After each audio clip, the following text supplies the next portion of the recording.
Continuing on with our theme of criticizing Apostle Paul, since he makes it so easy, let's take a look at Ephesians 5:22 through 24. Wives, submit yourselves to your own husbands as you do to the Lord. For the husband is the head of the wife, as Christ is the head of the church, his body, of which he is the Savior. Now, as the church submits to Christ, so also wives should submit to their husbands in everything. Interesting. Healthy partnerships are built on mutual respect, understanding, and collaboration, where both individuals contribute equally to decision-making and shared responsibilities. The notion of women needing to defer to men is outdated and can perpetuate harmful gender dynamics while stifling the potential for a successful partnership. Do you agree with this? Or do you agree with Paul? If you agree with Paul and have a misguided notion that women ought to submit to men, then please call in, because the show is starting now.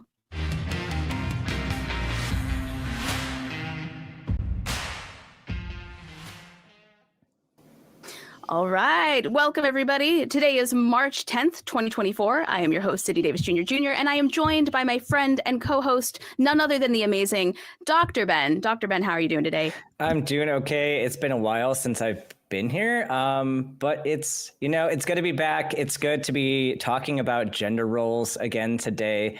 I'm ready for somebody to come tell us why we should submit to anybody at all. Yes. I cannot wait for these calls. I can't wait for you to tell us. We need to know. We need you to instruct us and give us the right way to live, the correct gender roles to follow. But for anybody who's tuning in, this is Talk Heathen, which is a product of the atheist community of Austin, a 501c3 not-for-profit organization dedicated to the promotion of atheism, critical thinking, secular humanism, and the separation of religion and government.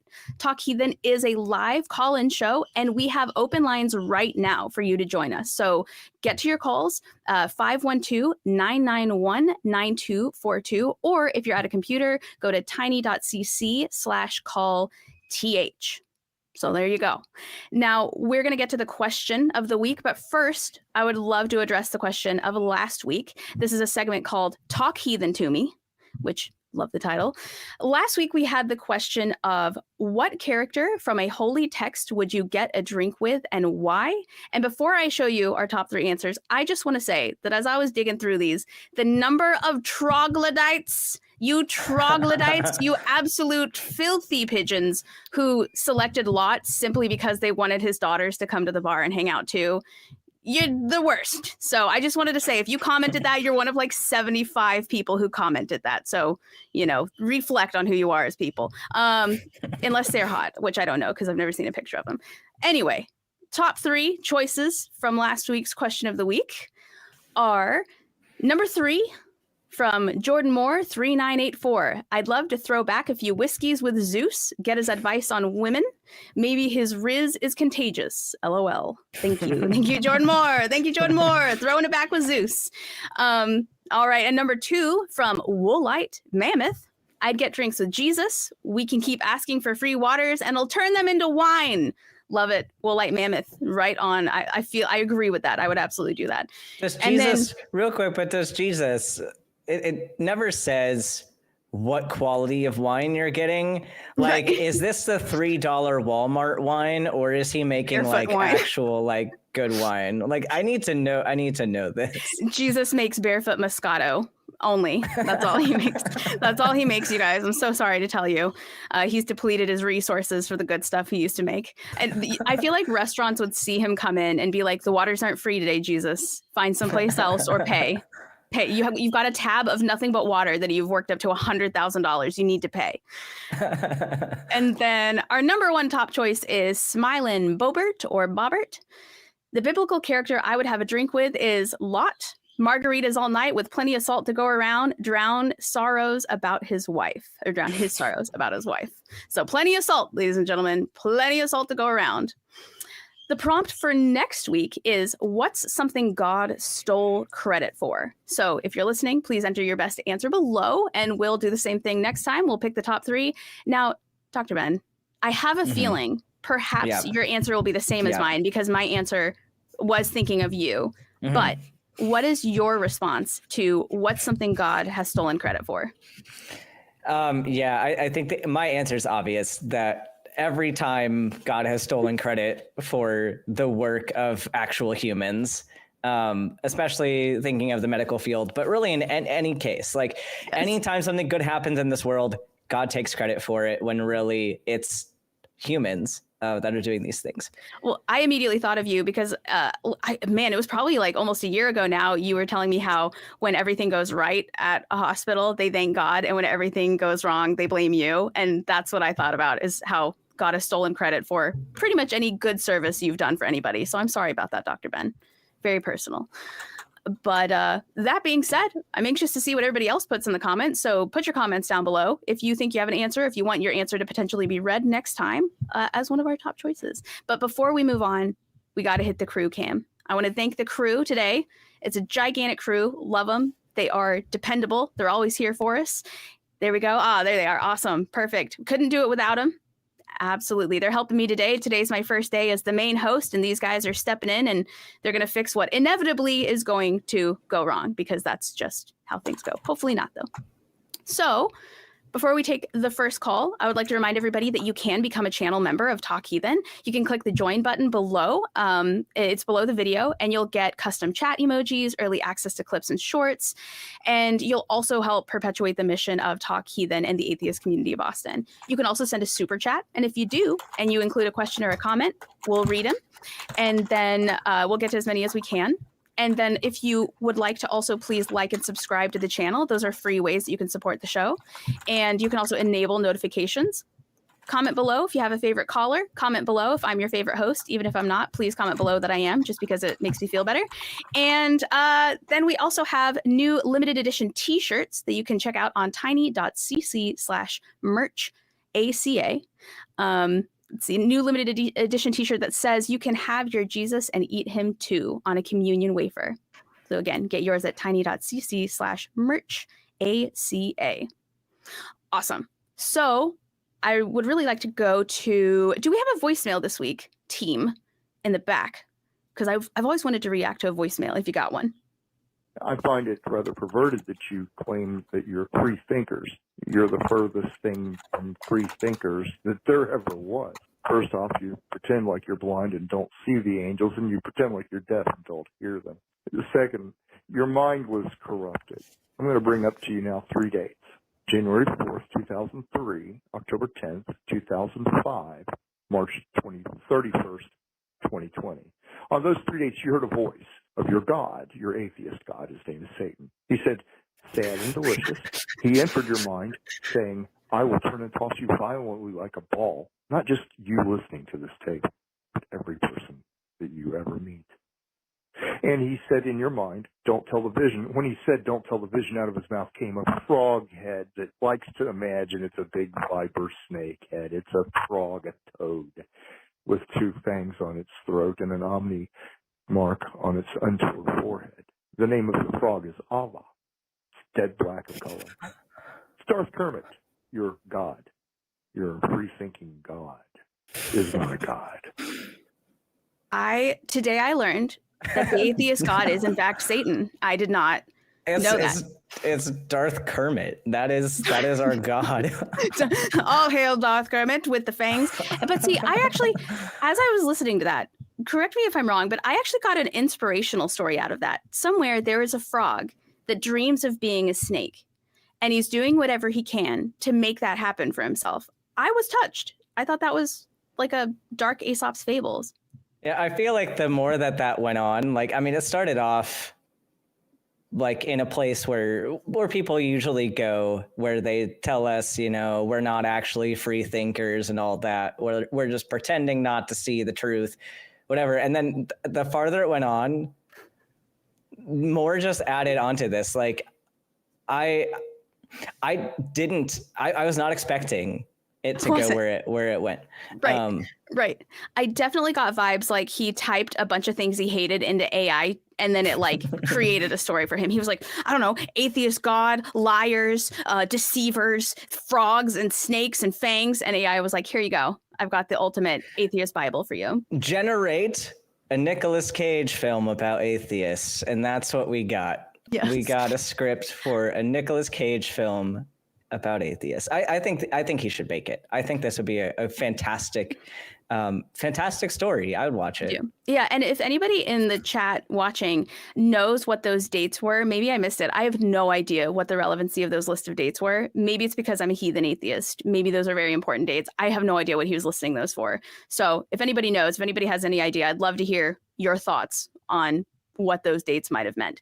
Speaking of hearing your thoughts, please give us a call in if you want to talk to us about what we were mentioning earlier about women's role in gender roles in general, women's roles in the household and the church, or if you just want to talk to us about whatever's on your mind, especially if you're a believer. We want to hear your thoughts and your questions.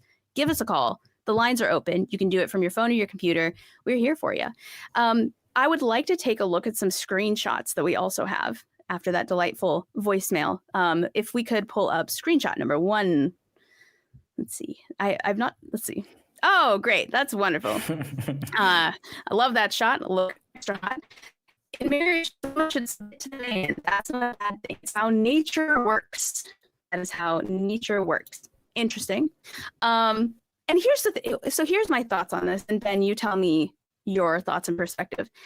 If you are in a relationship where your goal, what you want is to be the submissive spouse, as long as it's a choice, I don't think there's anything wrong with it.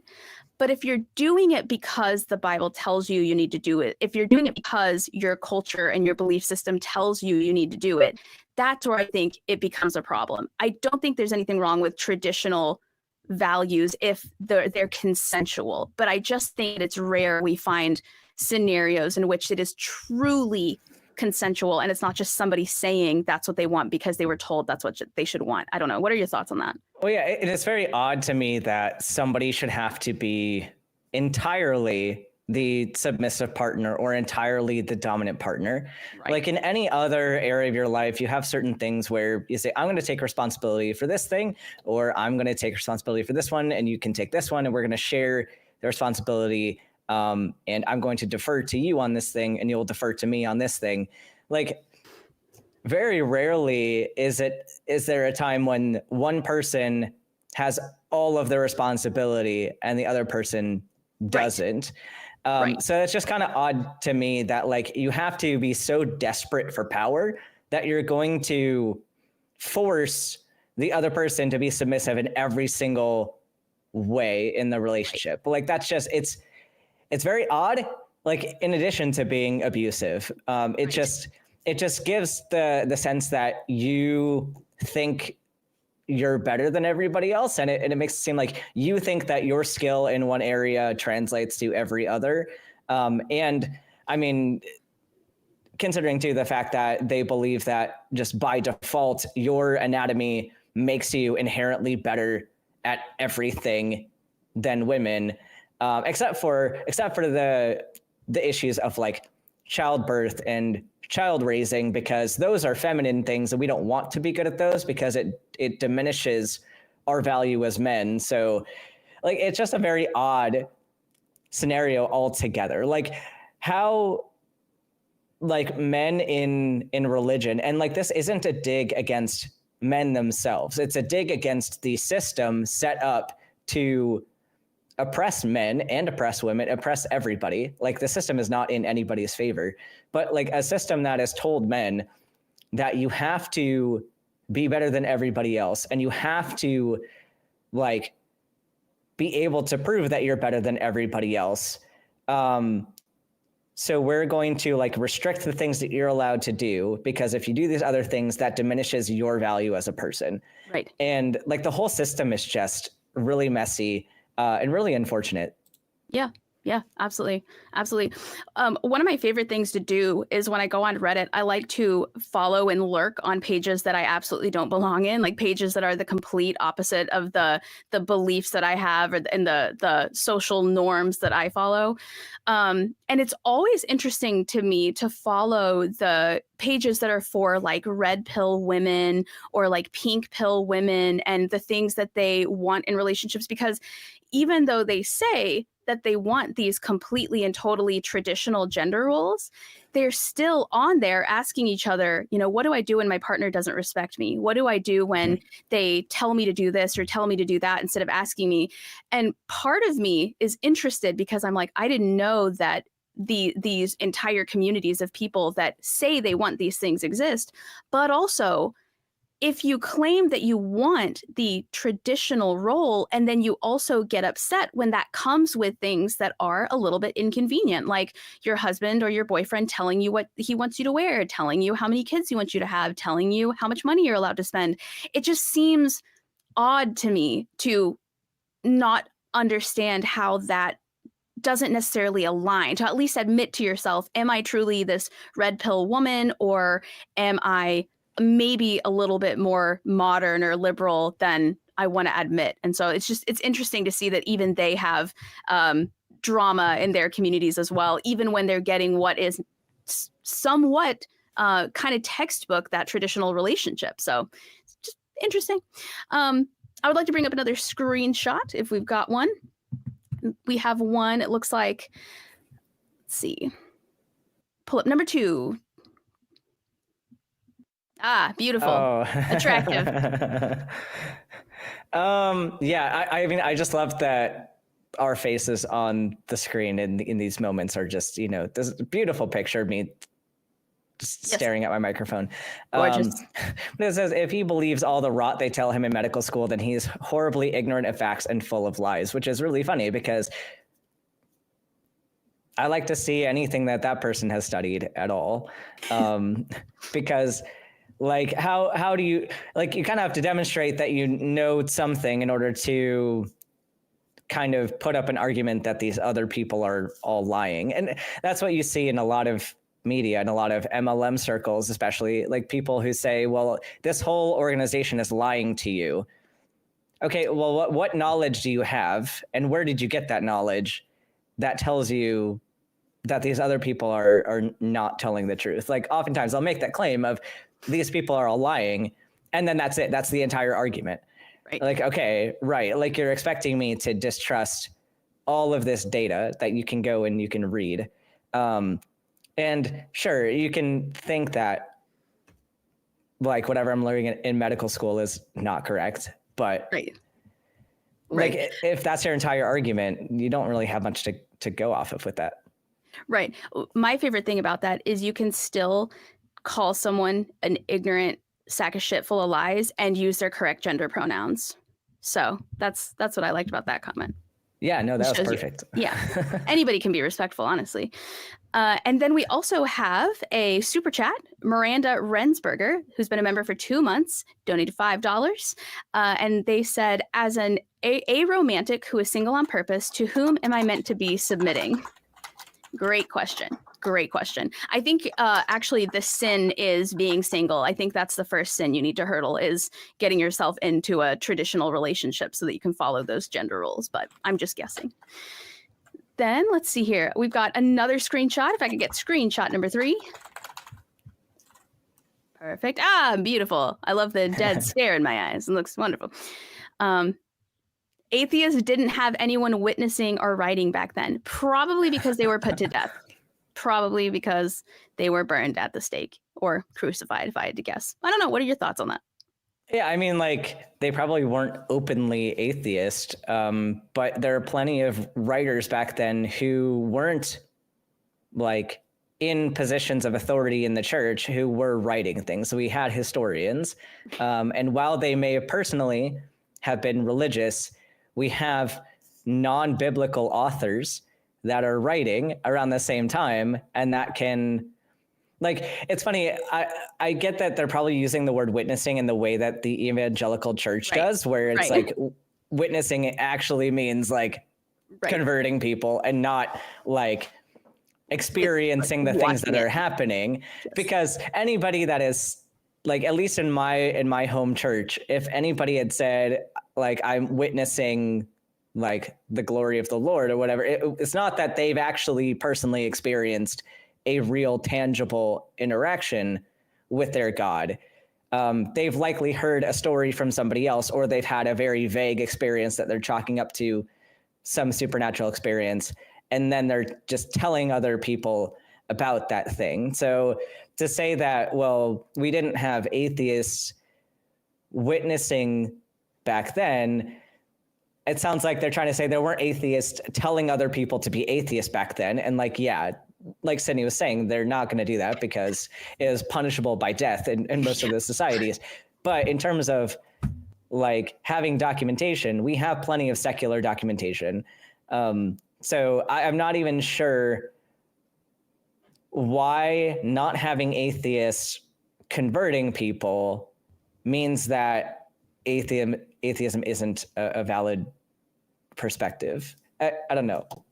Well, also, I just imagine, one, there probably wasn't a word for it back then, but two, if it were me, I would have kept it myself. I would have kept it to myself. I'm going to be honest. If I was the person walking around being like, I don't know about all this, I probably wouldn't have told anybody, especially if I were a woman back then. So I imagine that people who thought it was all a bunch of baloney just didn't really tell a lot of people. Maybe that's just me. Maybe they just kept it to themselves. It seems like it would have been the better idea.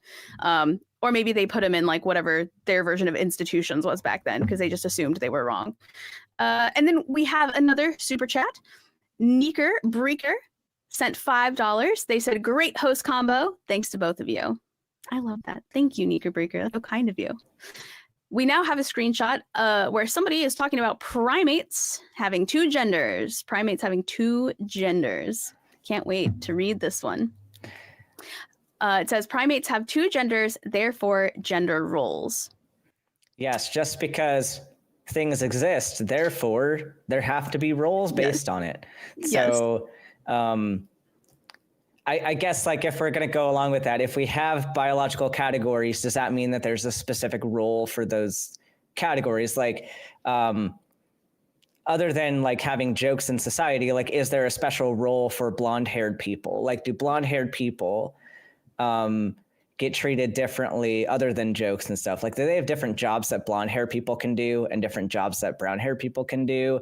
Are there different like jobs that people with blue eyes can do that brown-eyed people can't do? Like, are there specific things that like blue-eyed people are better at astronomy than brown-eyed people? Like, are there skill sets that come with each of our various biological traits? Because that's essentially what this person is saying here, is that, you know, because these categories of traits exist, therefore there are roles associated with that. And that's true for a lot of things. Humanity has created roles for a lot of these traits to explain why there are differences. But that's all a social construct. And that's unfortunately the social construct that led to racism and a bunch of other very problematic things, because people saw differences and said, we're obviously created for different things. And they used that to gain power over other people. So because categories exist does not mean that there are inherent roles to those categories. So I reject that argument from that person. Also, on a simpler level, have they ever asked a primate? Maybe they do have more than two genders. Have you asked them? Have you asked what they want to go by? I'm just curious. I mean, human primates, if you ask human primates, we will tell you that we do have more than two genders. I'm like, have you ever talked to one and asked? Because I don't think they have. I'm just saying. Also, they don't pay taxes and they don't contribute to a society. Does that mean I can also adopt that lifestyle of a primate as well? It's just, where does it end? We have another super chat. Let's see here. Monkey at Typewriter sent $5. They said, time flies like an arrow. Arrows fly alone and use the savings to upgrade to business class. There you go. There you go. And then Nero, the fairy queen, sent $5. And they said, you stole my hair color rolls. Joke. So take my money too. I'll take that. We'll steal those rolls from you. And then let's see here. Could I have my team resend me the super chat from Dark Wolfie Games? Because I missed that one and I want to make sure I read that one before it gets skipped. But while we're waiting on that one, let's see here. We have another comment, screenshot, I should say. And then this would be number 5. Anything to avoid saying the name of God that each and every atheist on the planet knows exists. Chances are the doctor that healed that person was a strong believer in God and was given his talents by God. I don't think so. I don't think so. I don't think there are any statistics to back that up. Chances are, since when? So if I ever treat a person and they get better, but I don't believe in God, so does that mean my medicine didn't actually work? Yes. And God stepped in and fixed it because God stepped in and fucked up my atheist medicine. Yes. You were, as an atheist, you were actually trying to do them harm, and God was like, "No, I won't allow you to do this to my children." And He came in and He did the real medicine. So take that. Also, I don't understand why they say anything to avoid saying the name of God that each and every atheist on the planet knows exists. Literally, our whole brand is saying that we don't think so. Like, I'm not even trying to do any kind of gotcha. Literally, the whole point is us saying we don't think this exists. So when they come back and they're like, "Oh, atheists quake in fear." No, we literally don't. I quake in fear the same way I would for Santa Claus. He doesn't exist. I'm not mad. I don't hate the guy because I don't believe he's real. So I think this person needs to do a little more research and spend a little more time watching some atheists, because I think they're something that I believe. Yeah, the things that people are afraid of that they attribute to God, or even the things that they attribute to Satan, are often kind of on the flip side of when we're talking about things that like humans do well that God takes credit for. It's like anything that's bad. If it's like a bad thing, they'll attribute it to Satan. And then if it's, a bad thing that they think is powerful or contributes to their worldview of masculinity, of like the toughness that they give to their deity, oftentimes they'll say like, this is something to be afraid of God for. But a lot of the things that atheists are afraid of are not based in the fact that there's a God that we are rejecting in any way. It's humans doing terrible things to other humans doing terrible things to other life forms on this planet, humans doing terrible things just in general, but also just the random chance of things going poorly from environmental causes, which we have contributed to as well, but natural disasters that cause harm to people and other animals. And a lot of that, sure, the religious communities will often attribute that to God has punished this community with this earthquake or whatever. But we're not afraid of the earthquake because of the God or whoever that caused it.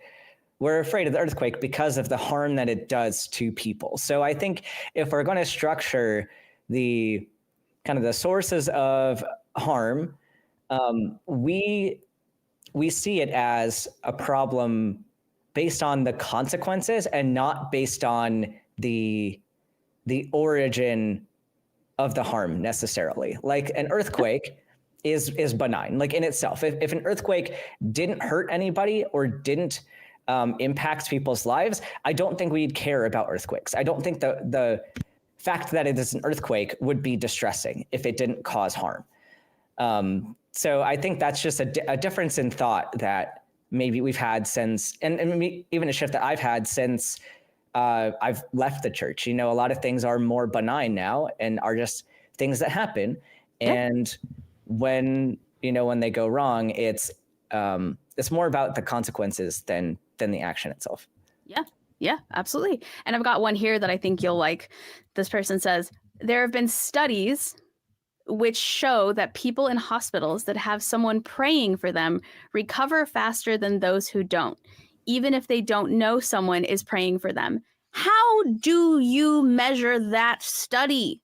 There's actually that study did not prove that. The study that was, at least the study I'm thinking of, like they had somebody like actually praying for people, and then they also had a group of people who thought they were being prayed for.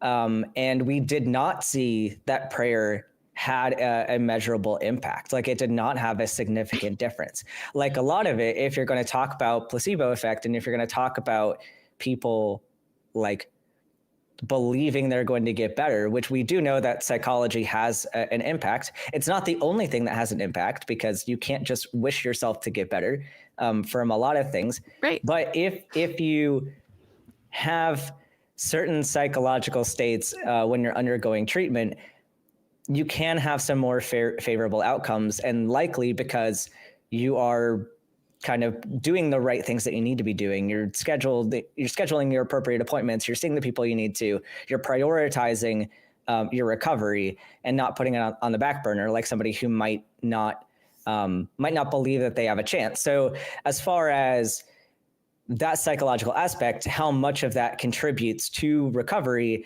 and like what specific variable is improving outcomes, that's kind of something we'd have to narrow down and study. But the studies currently about prayer do not demonstrate a significant difference in positive outcome based on just being prayed for, because you have similar outcomes in people who think that they're being prayed for.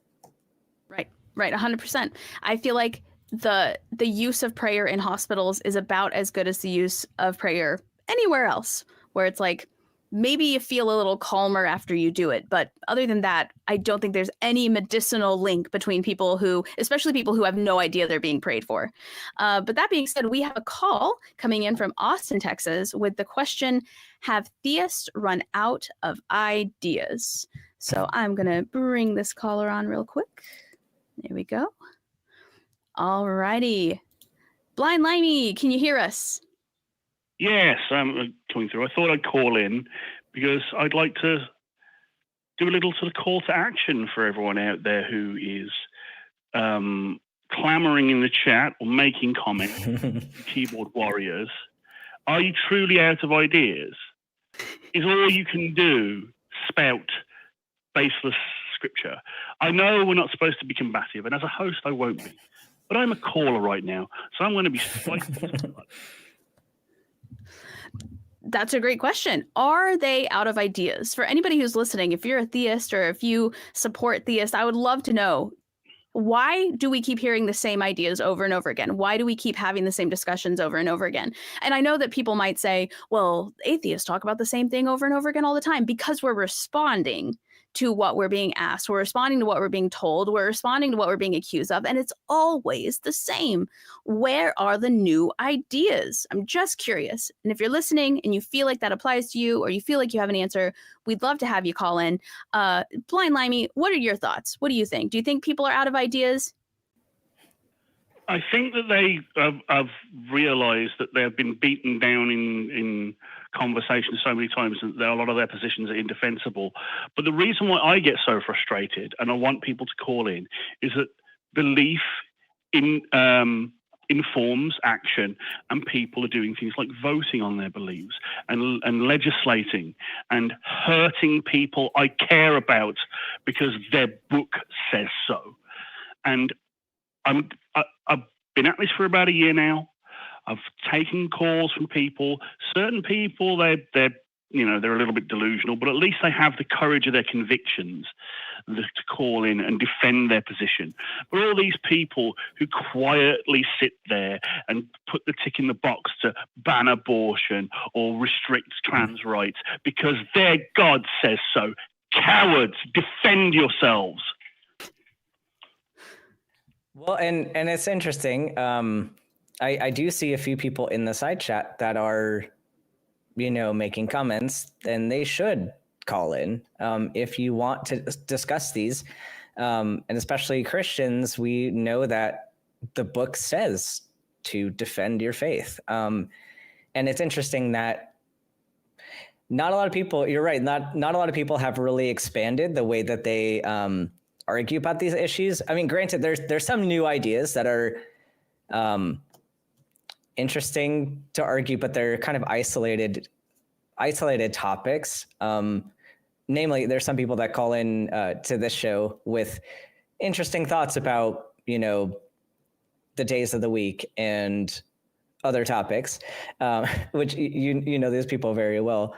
Limey, but I think, I don't know, people just aren't branching out as much. And I'm hoping somebody in the side chat can call in and prove us wrong, give us some new ideas. Yeah. Yeah. Even if you got questions, even if you're in the chat and you're just like, I have questions for you, atheists. There's things I've always wanted to know. I'd love to answer them. I'm sure Dr. Ben would love to answer them as well. We're curious. What's going on? What kind of questions do you have? What is it you wonder? What are you sick and tired of hearing over and over again? And you want to hear something different? We want to hear from you. Call in. Mm-hmm. We're not scared. We're here with an open line. It's your turn to not be scared. I also want to hear some stories from people who want to call in about your experiences. Maybe like if people are comfortable sharing, like your experiences with certain roles in the church, and maybe some experiences from people who have tried to take leadership roles and were denied because of a certain biological characteristic that they have. Tell us your stories, because these need to be heard. Mm-hmm. And I think like a lot of things are kept behind closed doors for a reason. Like when I was in women's Bible studies, of course, we had our experiences of being told what we could do and what we couldn't do. And the men in the church were never told what we were taught, except for the fact that they were required to be the head of the house and that we were to submit. But beyond that, the details of how they taught us was hidden, and I think intentionally. Like, so the men of the church and the men in their Bible study didn't really know the extent of the gender roles and the extent of the oppression. And I think maybe if they knew those things, this more conversation could be had. And even I think there are a lot of religious people that are just kind of in the wrong place at the wrong time, where they've grown up with these things and maybe don't want to keep believing that. I think a lot of the men that I was in church with, I feel like a lot of them, if they had learned what the other side was experiencing, they might have had questions earlier, and they might have left the organization. Absolutely. I just want to backtrack a little bit. Thank you, Blind Limey, for calling in. We really appreciate you giving us your time and giving us a shout. And I wanted to backtrack a little bit to Dark Wolfie Games, who sent in $10. And they said, I just wanted to say you are both looking great. Love the content and hope you continue to make great content for the ACA. And then I also want to hit up Miranda Rensberger, member 2 months, another $5. Ben, Google Santuario di Chimayo. It's a Catholic church with holy dirt that they claim has special healing powers. It's as weird as you're thinking. And then Dark Wolfie Games came back with $5 again and said, keep in mind, a large part of the human population have up to 4% Neanderthal DNA, hence the unfortunate lab joke. I'll bet they are a 4%er. That's funny. Oh my goodness. And then we had Andy, apologize if I mispronounce this, Andy Placeris, $5. I am with Blind Limey. The theists are losing and they are desperate. As they say, desperate animals are always the most dangerous. Yep. Well, I won't take much more of your guys' time. Shout outs to all those that super chatted. And I'm sorry that I'm just here venting my spleen. I am far more professional on the other side of the camera, trust me. But it just annoys me that these people are willing to do things without defending themselves. And that's just my piece. So. Thank you. I will use that spleen line from now on. I've never heard somebody say venting my spleen, and that's the greatest thing I've ever heard. So thank you for your contribution. Yeah, thank you for calling in, Limey. It's always good to chat with you on this show. Cheerio. All righty. There we go. Yeah, please call in. We'd love to answer your questions. We'd love to hear your stories. We'd love to discuss things with you related to this topic, or questions you've had, or comments you want to make, or observations you've had. I see conversation going on like crazy in the chat. We'd love to have some of you chatters call in. I know we've got, let's see here. We've got one call in the queue. I'm just going to give him a little time to be available to answer. But so... Oh, go for it. No, go continue. For it. Yeah. No, I just wanted, I pulled up some things about this church with the holy dirt. And it's interesting. Like, this is a place that in Mexico that people will take like pilgrimage to. It's very, very interesting. So I'm trying to wrap my mind around this story. So, it's like a healing sanctuary. And then somebody had seen a light springing from one of the hills near the river. And then after he followed this light to the river, he found in the earth a crucifix bearing a dark-skinned Jesus. They took the relic to the church, and then mysteriously, during the night, the crucifix returned to its original location. And so after that happened 2 more times, they built a chapel in that area. And so there was like a spring in that area that had dried up, and then they said that the earth left behind by the spring that had dried up has healing properties because of this whole like crucifix that was found like nearby. It's a very odd story, but now people will make the pilgrimage to this place. Did that story actually happen, or is that just where the lore begins? I'm guessing that's where the lore begins, because it doesn't really make sense of a Right. story. But anyway, that's why people go to this place, and they think that dirt can heal them. Yeah. I love pilgrimage stories, like origin stories, because I feel like nobody stops to ask while they're halfway. You know, they're walking 100,000 way. Nobody thinks, well, do we for sure this happened? Mhm. Like, this is true? I don't know. That's just how I feel. We have a caller calling in from Texas, and it looks like they want to talk about there are certainly theists who don't want to overimpose on people's lives. Ooh. So I'm going to bring them This will be a in good to the conversation. Yeah. All right. Let's see here. Connor, can you hear us? Yeah, I can hear you. But Excellent. Thanks for calling in. The blind lie. Yeah, thank you for having me. I was just wanting to comment on the second half of the Blind Limey's call, where he went to that little. I don't want to give any negative connotation, but let's call it that little rant he had. Yeah, there's plenty of us. We don't care to get involved in other people's lives, and I just wanted to voice agreement with with what he was saying. Mm-hmm. I mean, even the faith I'm a part of, one of the things is even the faith isn't allowed to get involved in our lives as members. Interesting. Can you explain a bit more about that? I'm curious. Same. So, for the teachings that we follow, it's all supposed to be left up to the individual at their own to advance at their own pace, and to not feel any shame or judgment, or if we don't live up to every single standard, and that everyone should take their own path on how they see fit, and that no one is allowed to judge others for any quote-unquote failings they might have, because everyone is not perfect, so no one should be judged. Do you mind if we ask what faith or what church or denomination this is that you're part of? I'm a member of the Baha'i faith. Okay, got it. Yeah. So it's not like an evangelical Christian church. No, it actually got started in Iran back in the mid 1800s. And so you were talking about how some of the tenets are that you actually don't impose on people. You don't try to proselytize to them in a way that encroaches on their daily lives. Have you been a member of this church for a long time, or is this rather new to you? Or how did you come into joining this faith?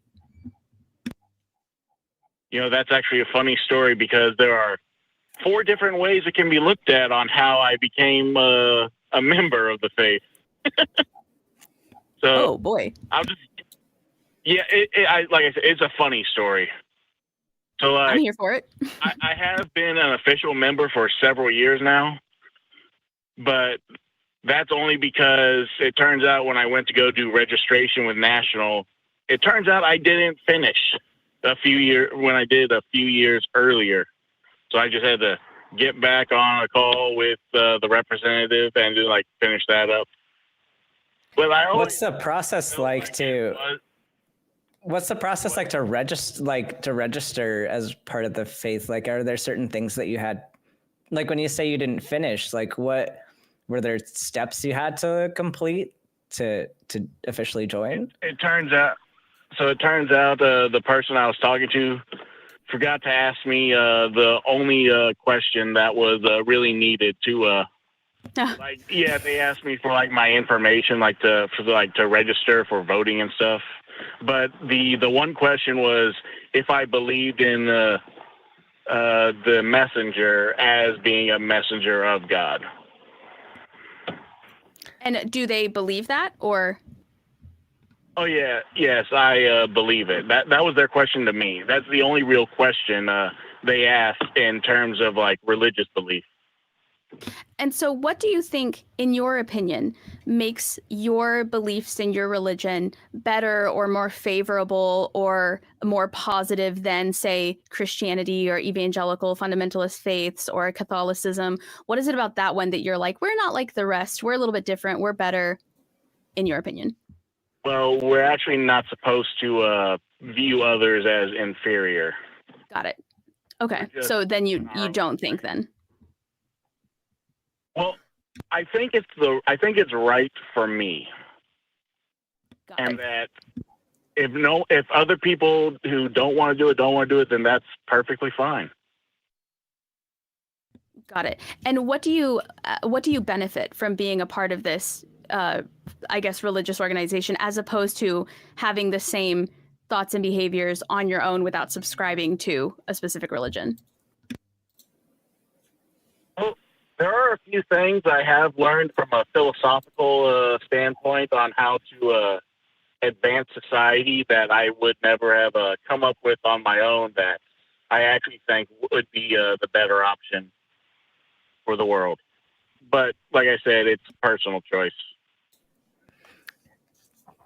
Got it. And would you have any example of what those are, or what those ideas or processes are? So the one that's coming to my mind right now would be a complete restructuring and reorganization of how to actually run society at the quote unquote government level. Like just to be clear, we do not get involved with government as it is now because we think it is too divisive and destructive. So you don't vote? Oh no, we vote. We just don't like get into. We don't become politicians in the system that we currently have.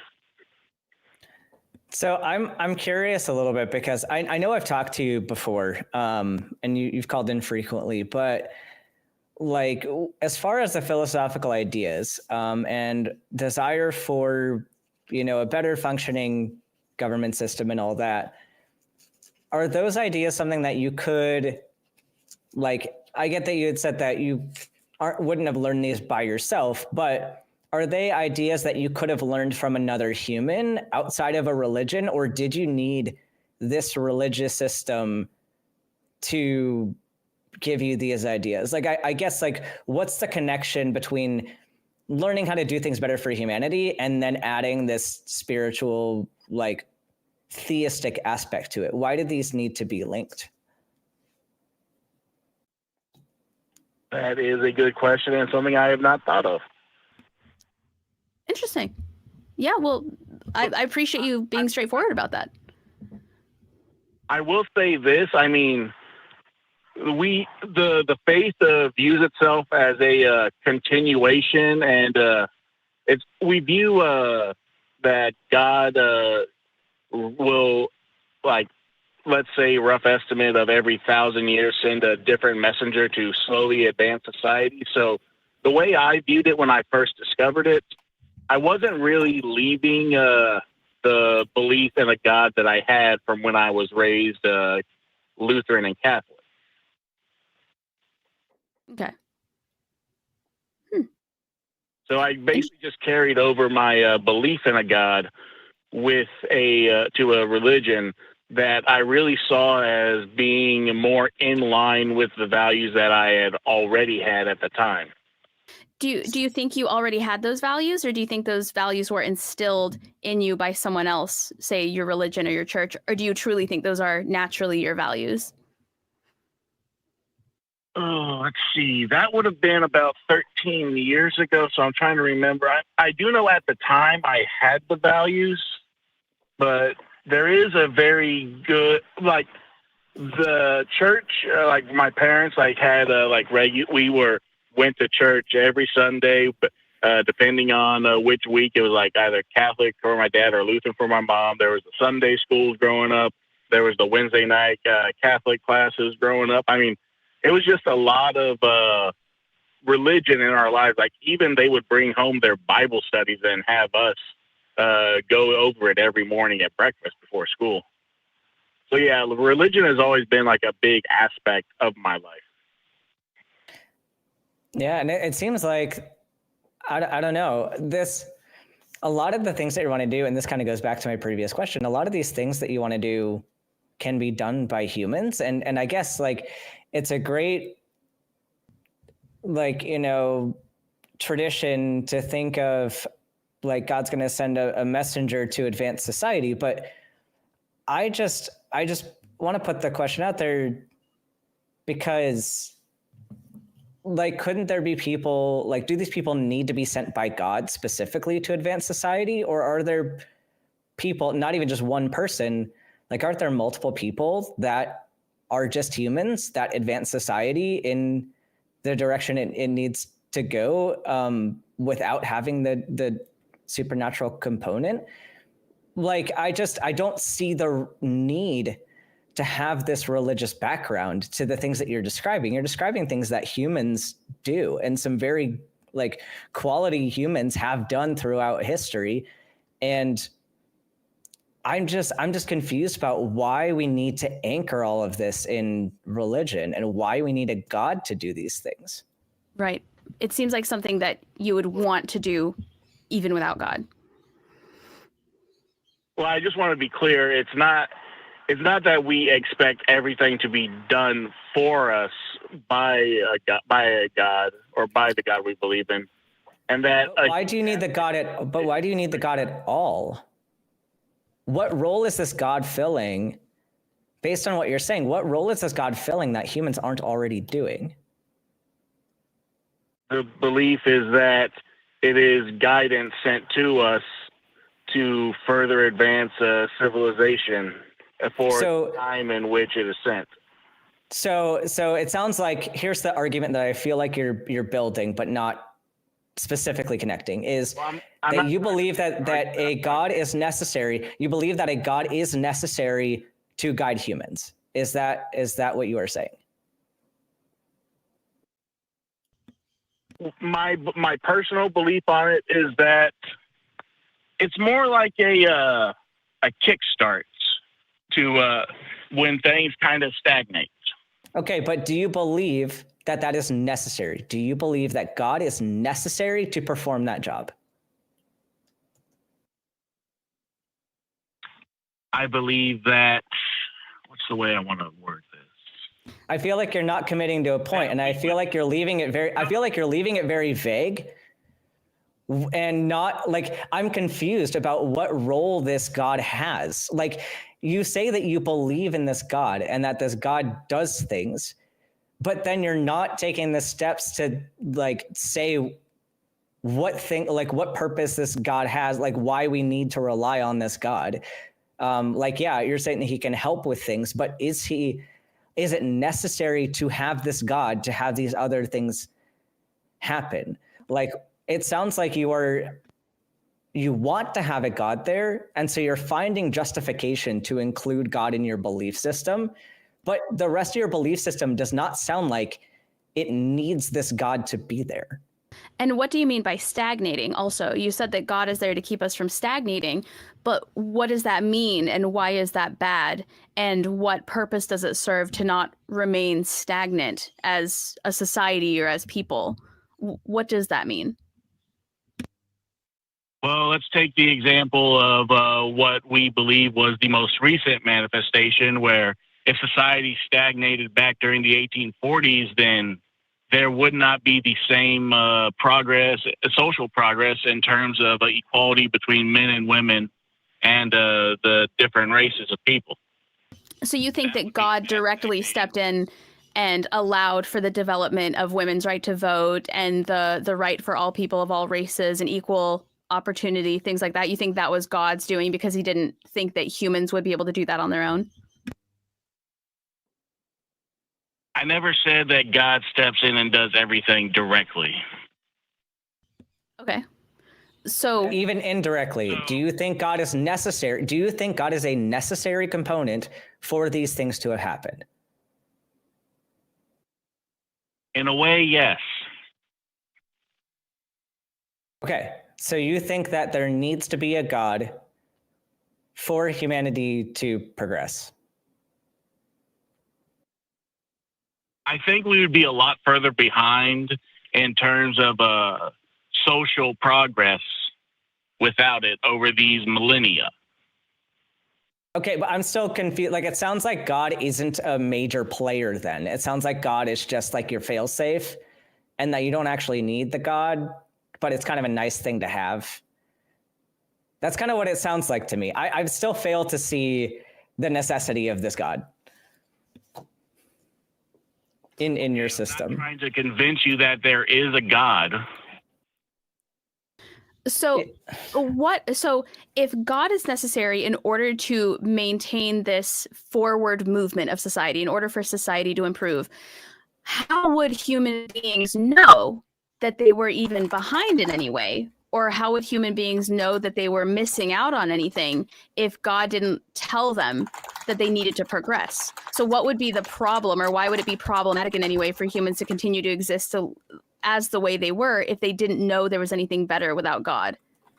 I guess what I'm trying to say is it seems like he's creating a problem that he then has to fix and tell us to do a certain way. And I'm just curious, what would the problem be, or how would human beings even know that there was an issue if they remain stagnant? How would you know that you're missing out on things like the right to vote and things like that if there wasn't a God telling you you had to now implement these things at random, kind of at a spot in history?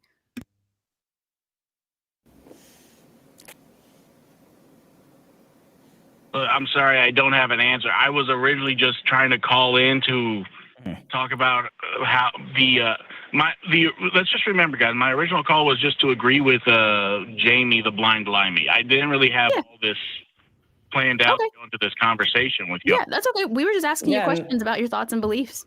Yeah, and that's fair. And I think I think this would be an interesting discussion to keep having, because like, and I know in previous talks that we've had, Connor, is that like you're very agreeable and you very much like to have the agreement conversations, which is great. I love that we can find common ground in a lot of things. But I'm very interested kind of in our differences and why we have differences in our thoughts. And I think the next time you call in, I'd love to explore more about like what role this God plays for you, and kind of like, because I think you and I in Sydney as well, I think we all have the same goals. Like, I think we want the same things. We have the same view of like things that are good to have in society and things that aren't. But I think we have very different approaches to where these came from and the ingredients essentially that we need to have these things. So I'm curious to explore, and if you would call in again, I really want to continue this, like about why we need these certain components, because I think it's very interesting to keep talking about. Yeah, thank you for calling in, Connor. We appreciate it. Yeah, I'll do what I can to think about this. And yeah, my number one thing with listening to this show is just like, we should all just be without a society coming down on us on what we believe, just live our lives as we see fit. And I know that's very important for atheists. Yeah. Thank you for calling Thank in. Have a good rest of your Sunday. Yeah.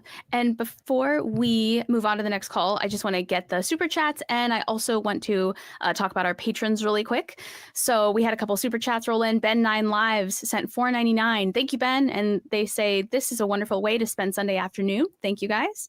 Miranda Rensberger also threw another $5 in and said, when I used to work at an ICU, people would bring that holy dirt in and rub it into their family members' open wounds for surgical incisions. Yes. Oh, no. That is horrific. Alan, Nero, sorry, I read the name of the person who posted that in my chat. Nero, the Fairy Queen, not Alan, sent $5 and said the Baha'i faith is as bad as the rest. I have their book and it's as misogynistic and vile as the Bible and Quran fused together. Woof, that is quite the claim there. That is intense. We'd love to hear more about that.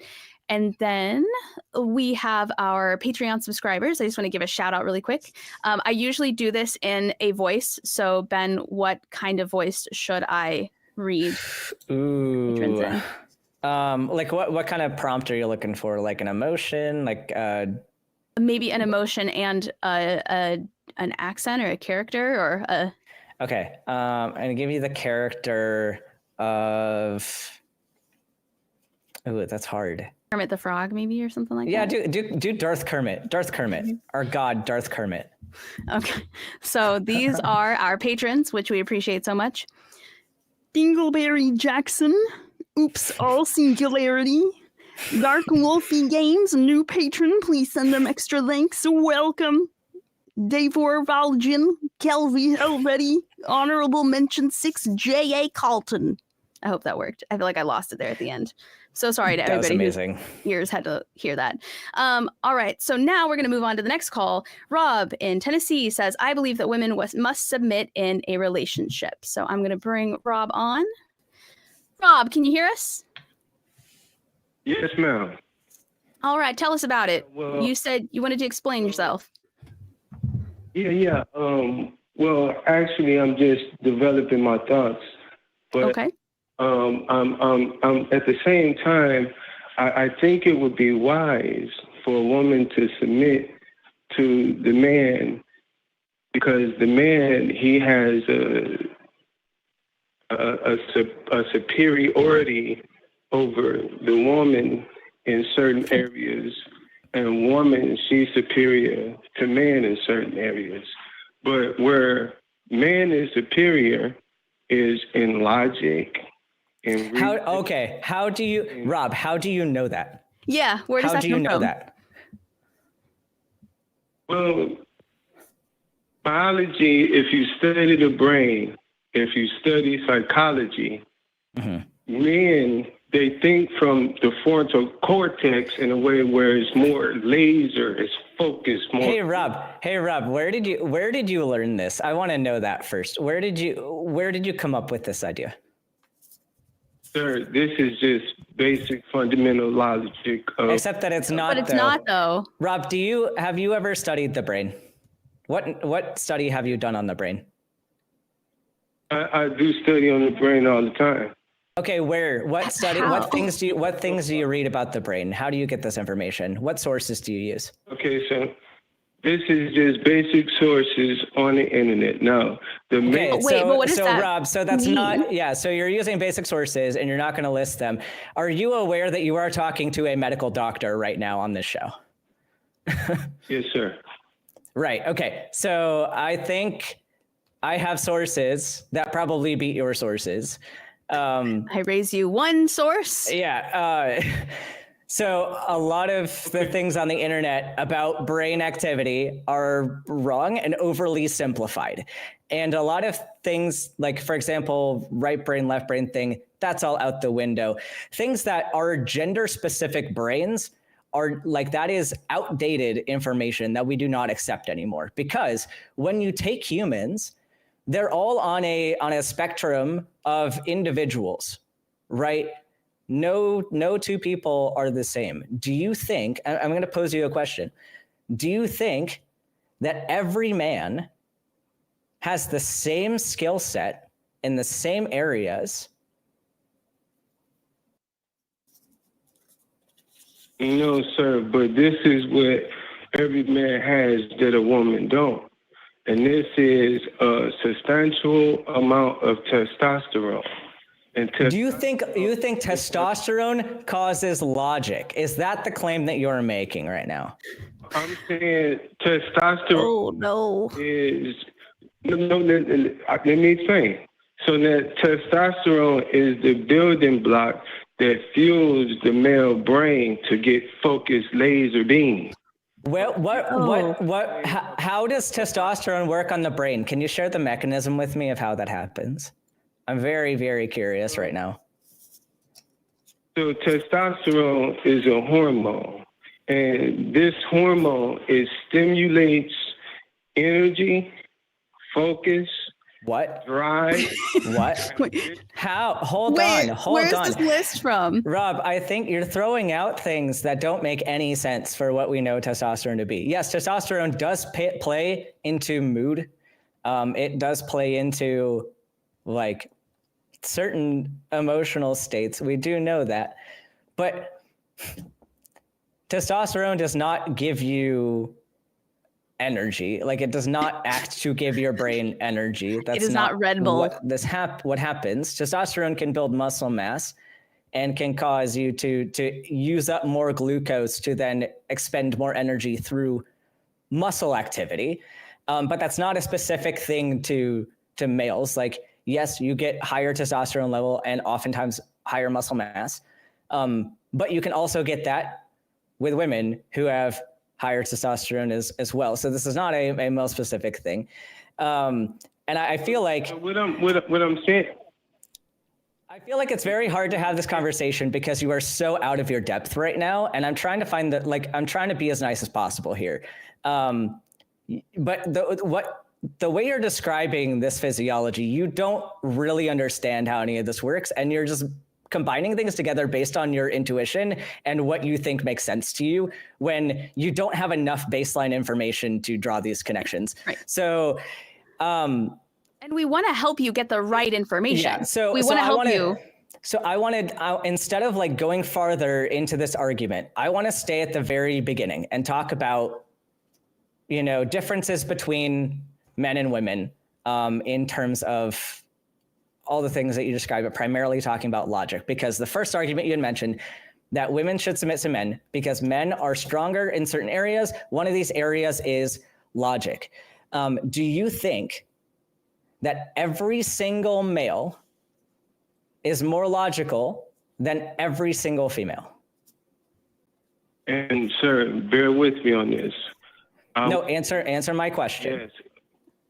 Yes, once a month, when a woman is pre-menstruating, that has nothing to do with this. That has nothing to do with this. Menstruation has nothing to do with logic. Tell me, and so you think, and I'm going to repeat the question back to you. Do you think every single male is more logical than every single female? And I want you to answer yes or no. No. You don't think that? No. So you think that there are some women that are more logical than men?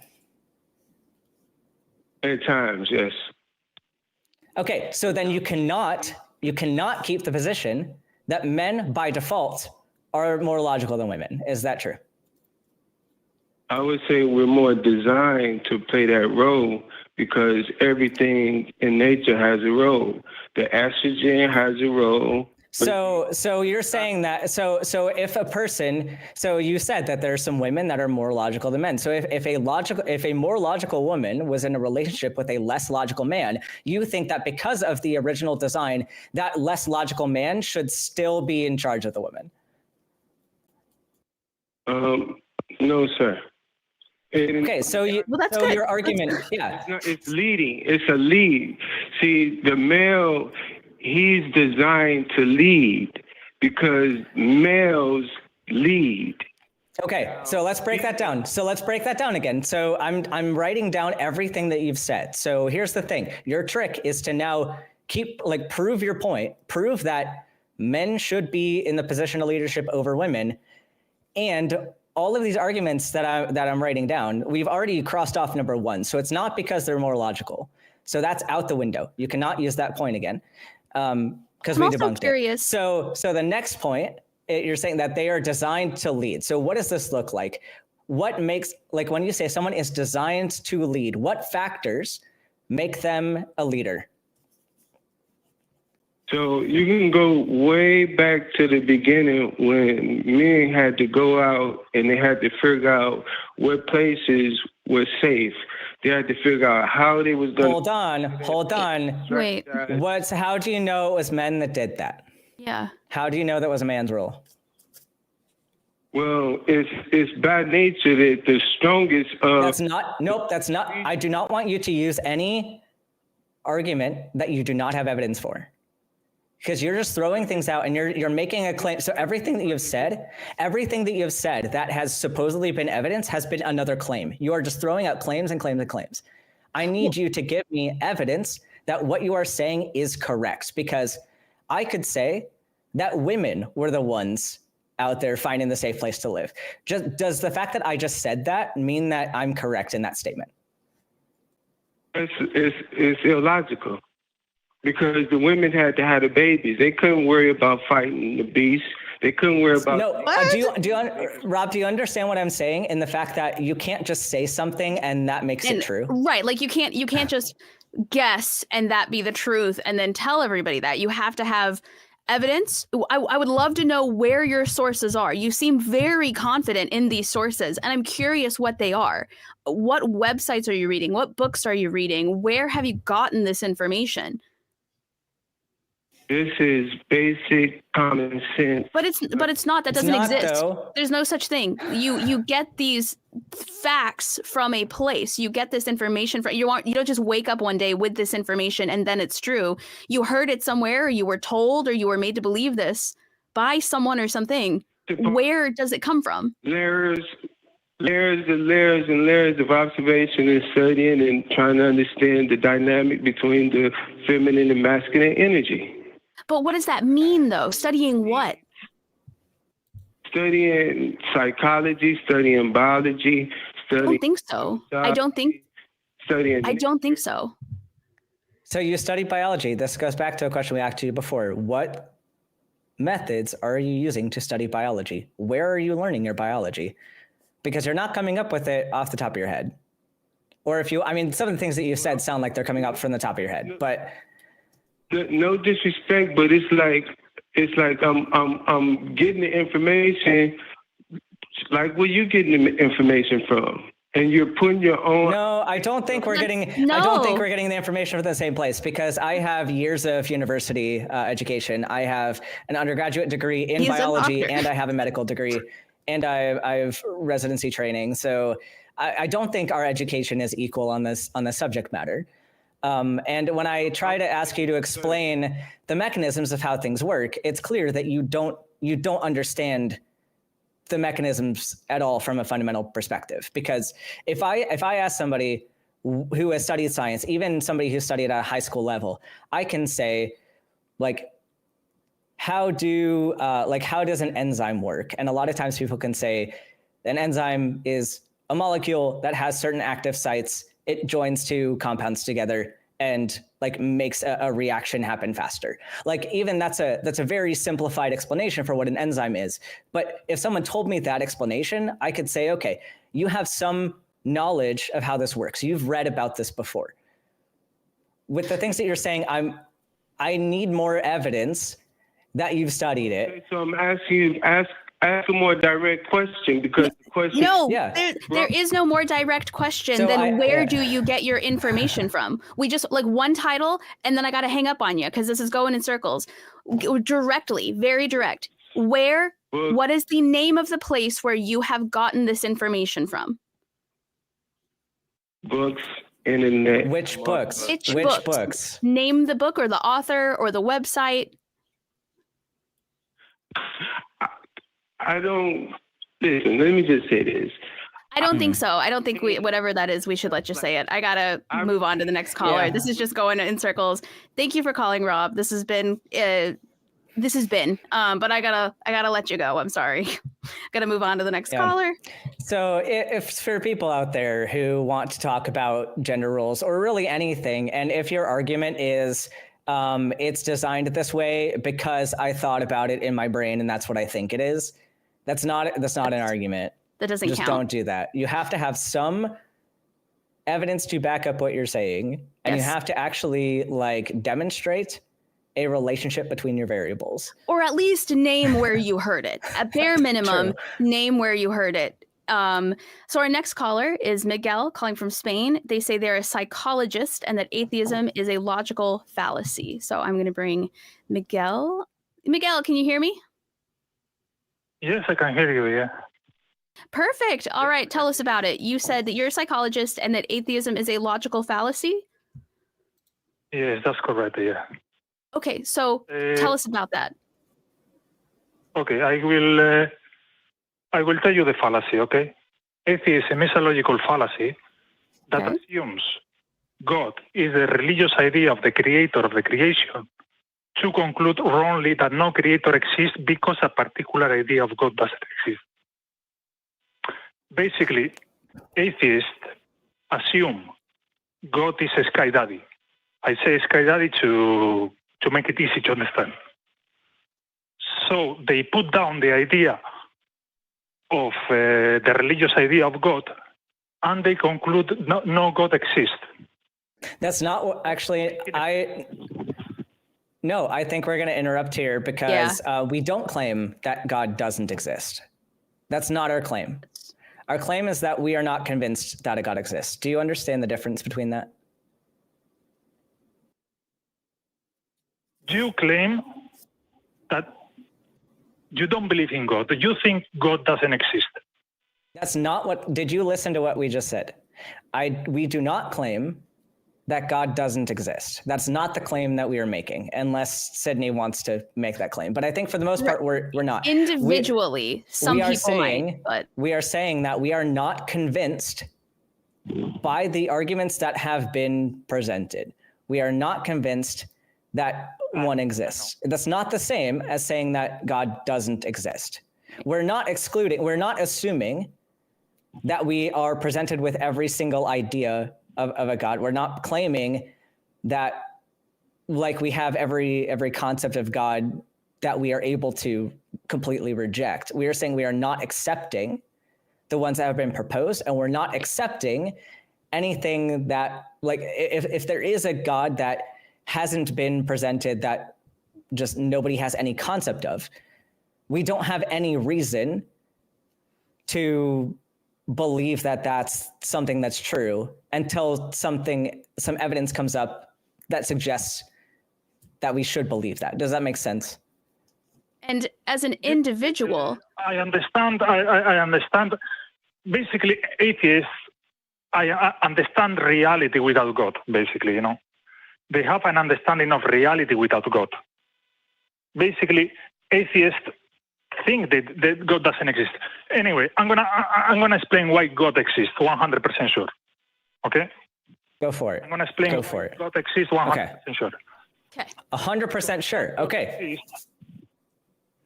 To understand God exists, you have to understand reality is eternal. Because from nothing cannot be created something. Do you accept that or not? I don't accept. I do not accept that. Yeah, I do not accept. All right, okay.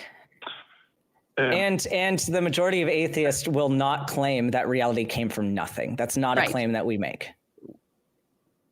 So I think your assumption of what atheism is, you're arguing against a straw man of atheism. So maybe a better thing to do first before you go into your argument is for us to define our terms, and then you can argue against what our actual position is.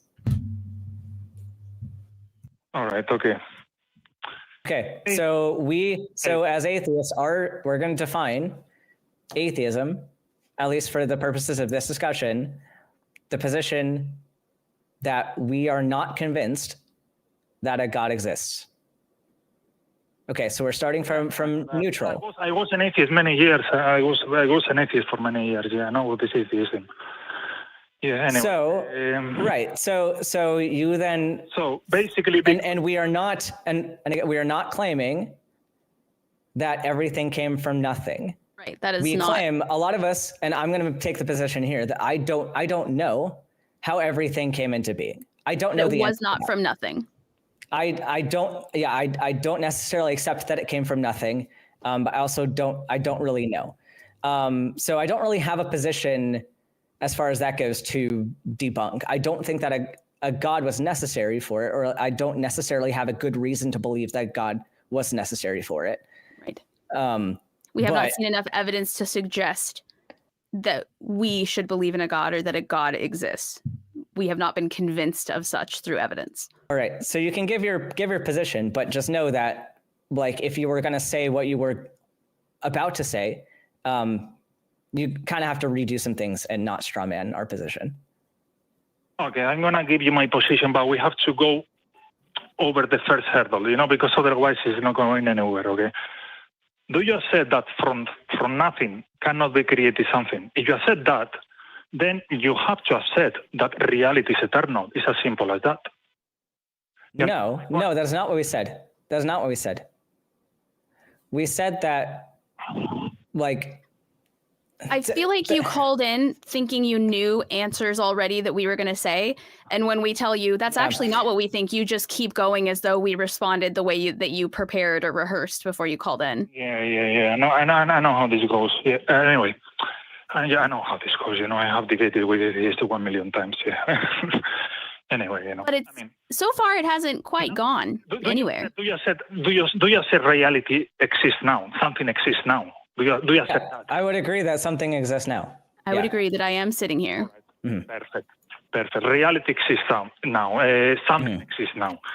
Because nothing cannot be created something, then reality must be eternal. I mean, it's logical, you understand?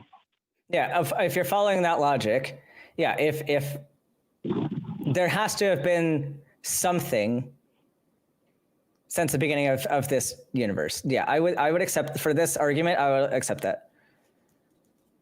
Okay. Perfect. This is then, I mean, reality is right. No, but then I know the gap that you have to bridge now, and you have to actually bridge that gap. So hold on a second. I just want to go back to the beginning. You said that you can prove that God exists. You said that you can prove 100% without a doubt that God exists. Yes. Yeah, I'm ready. I'm ready to follow him. I'm ready to follow him on this argument, because I know where he needs to go. Yeah. It's very go. simple, the argument. Okay. Yeah. Something exists now. Okay. Mm-hmm. Because something exists now, and from nothing cannot be created something. I will accept that, like, for this argument, I will accept that. But why is that something God? That's, again, like, that's where we're going, is because now why you is have that to say, God? because we've agreed to your argument for the purposes of this discussion that something has always existed. You now have to bridge the gap of that something is God. So how are you going to bridge that gap? We are giving you everything that you want leading up to that point. How are you going to bridge that? Okay, it's very simple. Logically, an infinite number of causes and effects cannot exist. Therefore, there must be an eternal first and cause. That cause what has a beginning of existence. Not everything can have a beginning of existence. Not every creation.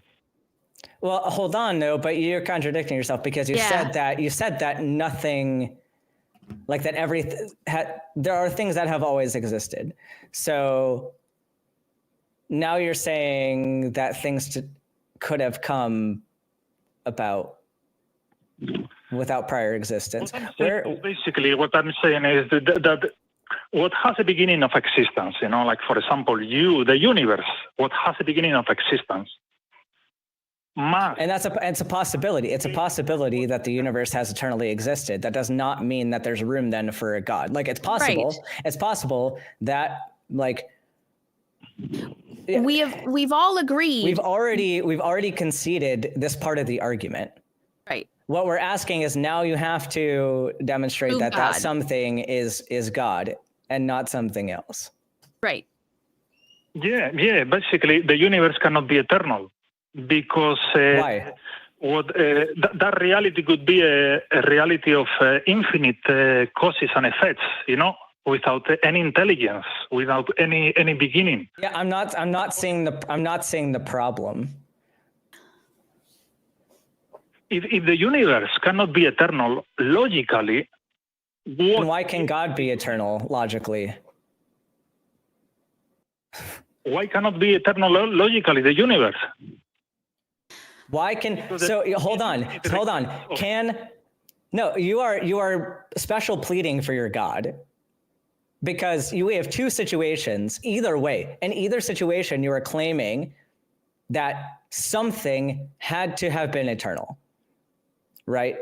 Either way, you have to make that claim.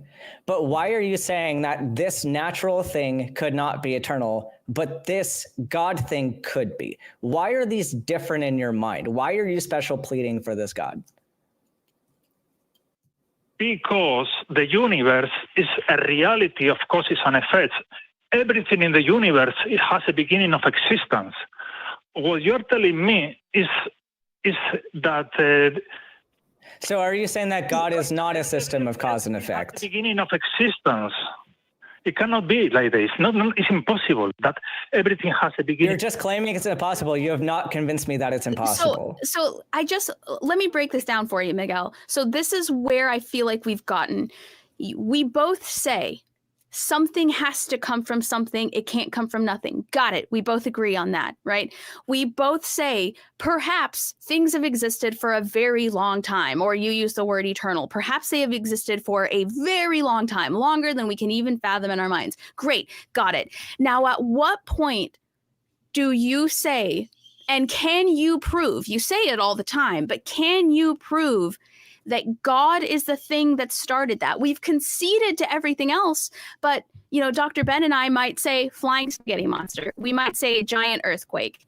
How does this prove God as opposed to literally anything else?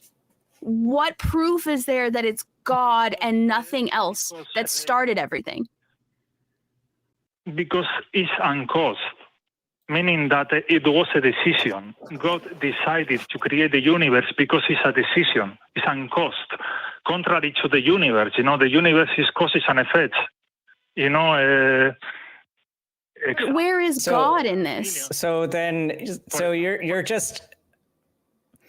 you are just assigning attributes to the universe because you want it to be less possible than God. Like, that's what it sounds like to me. Like the same attributes that you're allowing to God of being eternal, like you're not allowing anything else to have that. You are restricting to this one thing that you want to be the right one. That's what it's sounding like to me.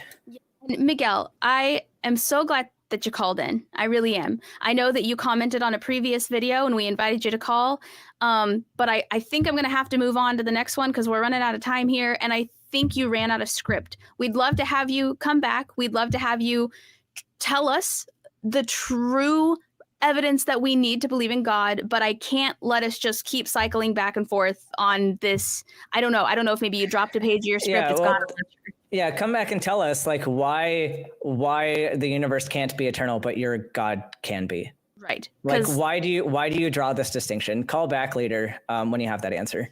Yeah. And I would like to take another call that I know has been waiting for a very long time. They've been waiting for 44 minutes.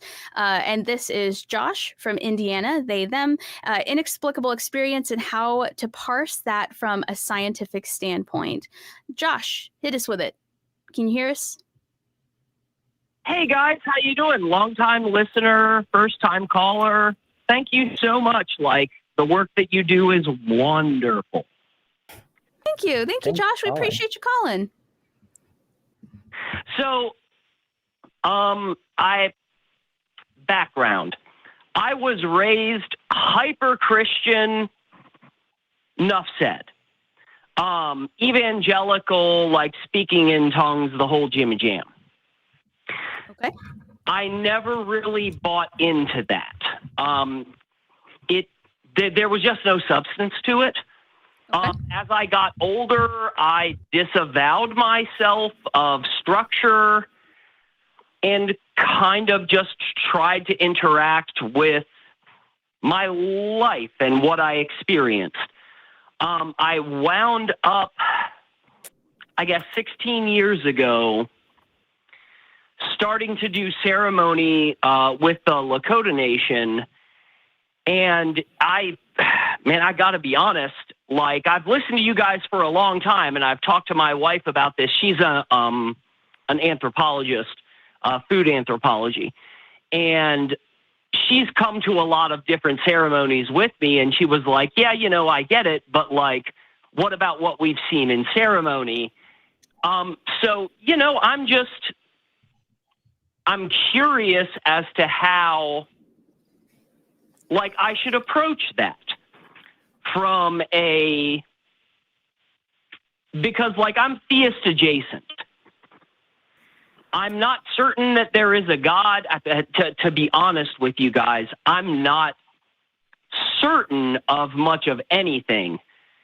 I've had enough strange experiences, genuinely strange, that I'm curious as to how you guys would approach that. I'm more here to listen than to talk, because I've seen some unusual things, and I am also a critically minded person. So how would you guys approach that kind of introspection?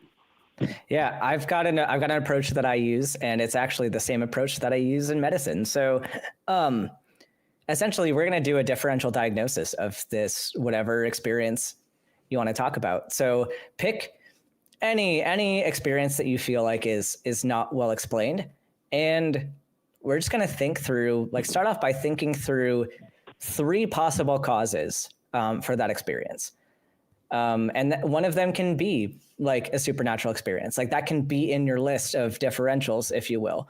Some other things could be, was I tired that day? Did I not eat enough that day? Did somebody tell me about this thing, and now my brain is wanting to believe in that direction? Something like medication effects, things like hallucination, of course, can be on the list, but other things, like if you found, because I've had these conversations with people who believe in Bigfoot before, like, if you see footprints on the ground, like, is this another animal that made the footprint? Is it an artist that went into the forest and drew a footprint? Like, think of any differential you can come up with, like any possible explanation for this thing in front of you. And it can be as realistic or imaginary as you want. Just come up with, like, 3 is kind of the minimum number you should think of, but, like, feel free to explore and write down every single thing you can think of. And then the task after that is to take all of these things that you've written down and then say, what would I need to do to demonstrate that this is the correct one? And you can kind of write out, like, this is the evidence that I have, and then assign it to each one, saying, like, this is in favor of this thing. So, like, yeah, if I didn't eat enough that day, okay, that's some evidence that, you know, could go towards any number of my differentials. Additionally, if I know that I hadn't used any psychoactive substances in the past 24 hours, like, maybe that's evidence against certain differentials. But you kind of list out what evidence goes to each one, but then additionally, like, what more information do I need? What else do I need to do to demonstrate that this is or isn't true? And so you're giving everything kind of an equal chance of being the correct one, and you kind of slowly rule them out or rule them in. And so then your list gets smaller and smaller. And the thing that's really nice about these exercises is there's a psychological phenomenon called anchoring, like, and it's a type of bias where the thing that is, like, that your brain already wants to believe is the thing that you're going to keep going back to. And you're going to think, oh, I have so much evidence for this thing. Like, this is absolutely what it is. But the more things you write out and the more things you explore, the more likely you are to pull yourself away from that anchor and find something else. So the danger that a lot of us run into is anchoring bias. And so the way to overcome that is to give yourself more things and to not focus only on your anchor. And you can go as in depth or as superficial as you want with this exercise, but I think it's very helpful to at least make you aware of where your anchor is, and that there are other possibilities that maybe you didn't immediately think of. And it's nice to do this exercise with other people too, to bring in other perspectives that you didn't even think of in the beginning. See, I have a much, much simpler answer to this question. And I love your answer. Your answer is fantastic. My answer would be, one of my favorite things about being a human being, especially a human being that believes in science, is that we are never done discovering new, true stuff. Every time that science finds an answer, we have an opportunity for that answer to evolve and to change and to discover new things, right? Back in the past, we thought certain things were good for us. We now know are deadly. We thought we knew the steps that it took for certain processes to happen. And now we know there's even more micro steps that happen within those processes. And so when I run into things that I can't explain, I'm fine with the fact that I can't explain those things, because I know that the more we research, the more we continue to support science and scientists and studies and mental health and things like that, I think the more we will come to answers and conclusions that we didn't have before. I think we have to have the ability to say, I don't know. We have to have the ability to say some things can't be explained. And we have to continue to believe that science will show us, that studies will show us, that archaeology will show us, and hopefully one day we'll have a very meaningful explanation for things like that happen. But we shouldn't be afraid of them, and we should enjoy them, and we should continue to always seek knowledge and to learn and to admit that we're not always going to know everything and have answers for everything. If that... Yeah, sure. So, like, I absolutely adore both of those answers. In response to number one, I have done that. I really have, because when I was younger, I was a magician, like a stage magician. And I did a lot of study into spiritualism and the way that they did those things. You know what I mean? The different, very ingenious methodologies that they use to trick people. So, you know, like, that's kind of part of my background. Also, as you pointed out, lack of sleep, lack of food, all of that is a very real consideration, obviously. I can't, man. Like, so there's a ceremony called a Yaweepi ceremony, and I'll not go too deep into it. I've been in about 8 or 9 of them. Every person who does it, it's a little unique. But there was one in particular that was done in a community center of all places, in the, like, deep country of Indiana, where something actually reached from behind me through a concrete block, and I could actually feel it. It was just. Did you see this happen, or did you feel it? I want to ask some questions, because. Yeah, sure, of course. Yeah. Did when you say that, did you see the thing that was reaching from behind you, or did you just feel it? The Yaweepi ceremony is done in complete darkness, so I did not see a goddamn thing. Okay. So we have a sense. We have a sense that was blunted. We have a sense that was blunted here. And there's a lot of ways that your senses can be tricked, and it sounds like there are variables here that you don't know. Like, there's a visual variable that you're missing in this equation. And going kind of using Sydney's example and combined with mine, because this is a point I didn't mention, and she makes a very good point. Like, there's always going to be a variable, at least one, a whole category of variables that are the unknowns. And you can never rule out something that you just don't know. The question is kind of later on in that process, like, is the likelihood of an unknown variable enough to like change the way I think about this problem? And that's a very legitimate consideration. But like, there's definitely some things with this that are some unknown variables. Right. And in this one especially, there are significant unknown variables that actually may likely confound the data. Like the fact that you have, it sounds very stigmatizing when we talk about like a hallucination, because like, of course, it makes you feel like you can't trust your brain and can't trust your experiences. Right. But like, we all have like very mild like hallucinations very frequently. Like having tactile hallucinations can be very common, like where you feel like something brushed up against you and nothing actually did. Or you feel like you heard something and you didn't actually hear it. Like if you're in public and someone says a word, you think it was your name, but it wasn't your name. You don't actually know this person.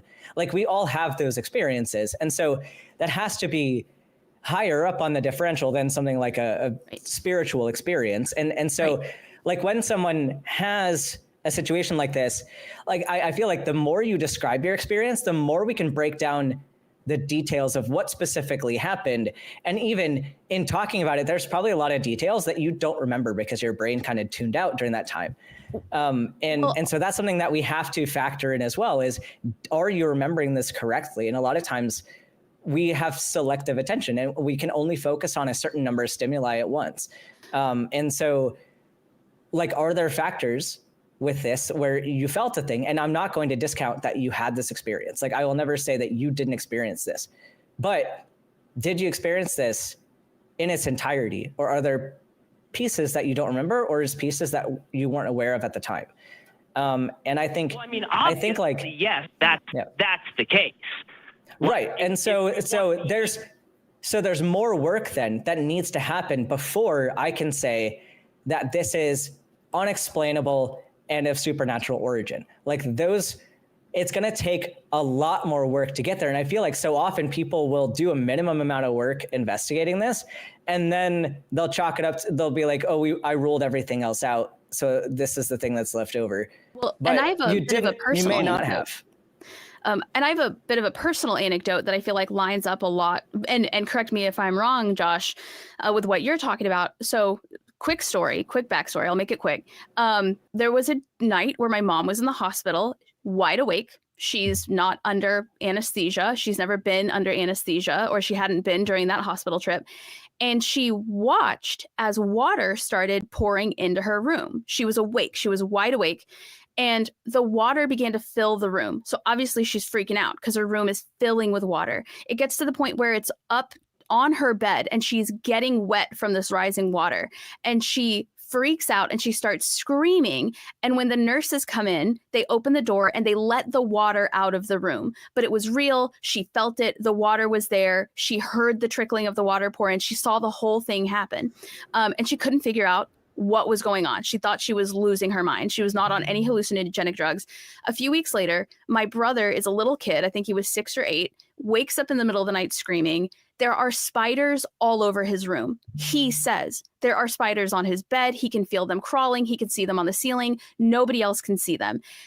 Both of them had taken Benadryl. And they discovered that they're allergic to Benadryl, or maybe it's not an allergy. They can't have Benadryl. It's a legitimate side effect. Yes, they felt the spiders. They saw the spiders.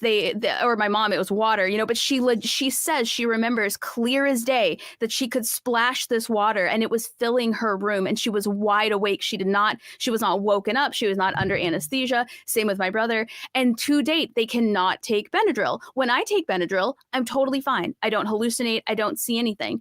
But there was a time where she had no idea what happened and nobody could give her an answer. And now they know that it's Benadryl. So it could be something like that, something you have been able to do or take or eat or inhale your entire life. And one day you just can't anymore. And that's, I think, where research and science and experimentation can explain things that you truly felt that thing on your skin. You felt it. But perhaps there is a reason other than it being there for you to feel that. So what if I wasn't the only person who had that experience? And the way that I found out that information was by asking people, what was that like for you? Well, here's my thought, just based on, and of course we could go into more detail about how this ritual was performed, and that would give me even more information. But even something simple as like, there's something behind you that touched you, like through this concrete, as you say, like this was a planned ceremony, like in a community center. Like, how did we rule out that there wasn't something behind you that somebody had placed there that you couldn't see because it was dark? Like people pushing the piece on a Ouija board. How did we rule that? How did we rule out that? That's possible. So why is that less likely? So you're saying it's possible. So did we adequately rule out the simple things before jumping to like that this is unexplainable? Like, if it's still possible, what more do we need to do to rule that in or out? See, that's kind of where I'm at, because like when I tell you that I've been really considering this for a number of years, I mean that very seriously. What would happen if you did that? What would happen if you did this ritual with the lights on? Have you ever asked them if they would do the ritual with the lights on? I have not. Funny side note, I have actually been present when a kid turned the lights on because they got scared. And just basically what happened was like you heard a rattle sound and everything was normal. It's really strange, man. I've been in a lot of these different ceremonies. I've actually like poured sweats myself for a number of years. I did.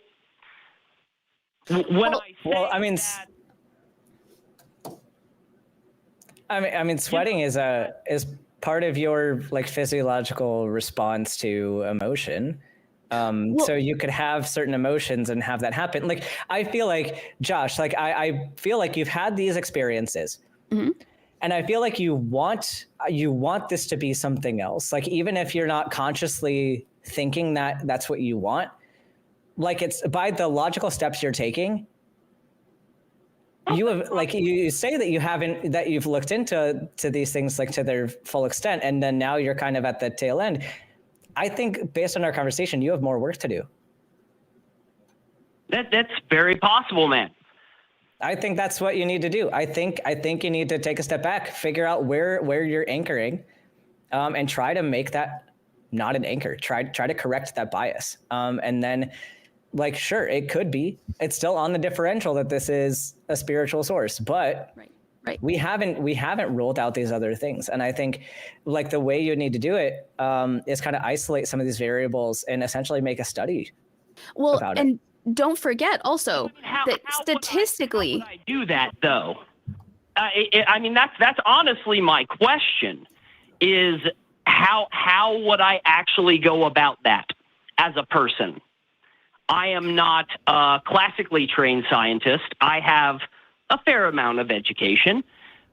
So how would you recommend, like as a trained doctor, like how would I actually undergo that process? Like how would I do that? What would be the best way?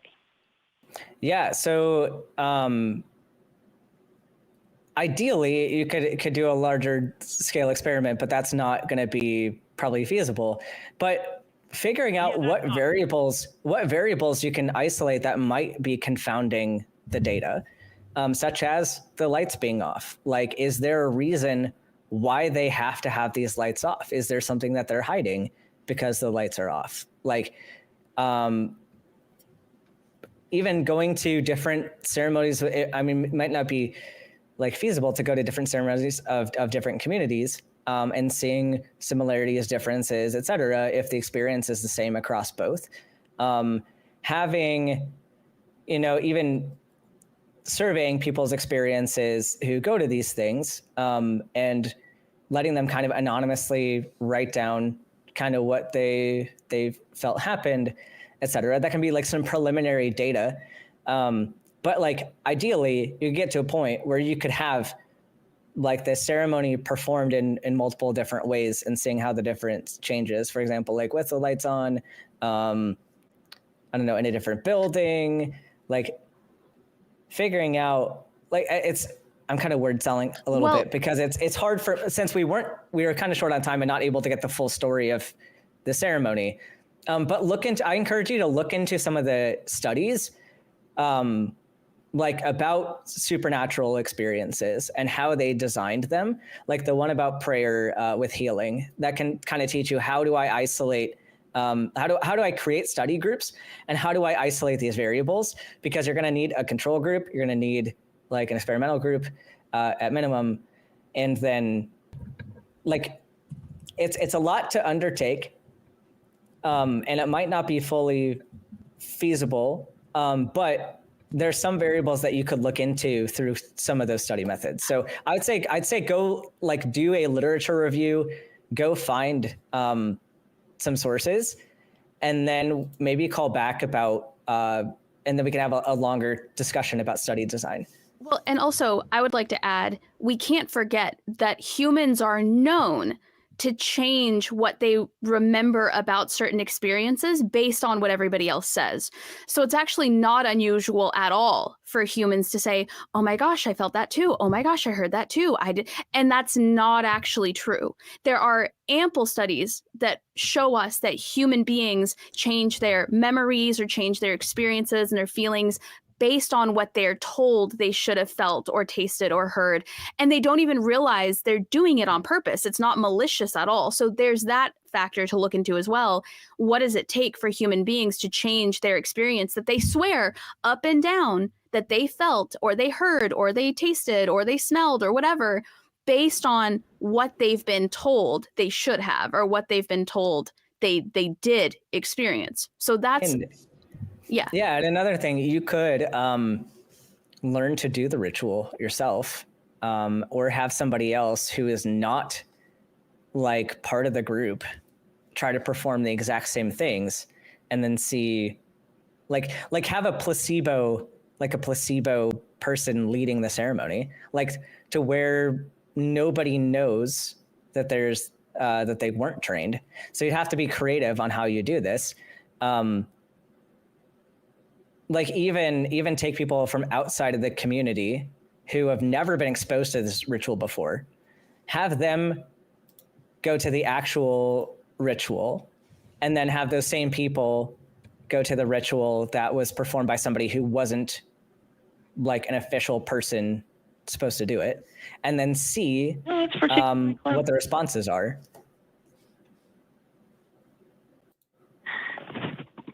Yes, that's a really interesting, like, see, the thing about doing stuff like that is there is just a kind of inherent nature of disrespect to doing something like that. And I mean, you know, man, like, I'm a white guy who has been let into like native spiritual beliefs. Do you think that there is somebody from that community who does not believe in the spiritual nature of the practice and could serve in that role?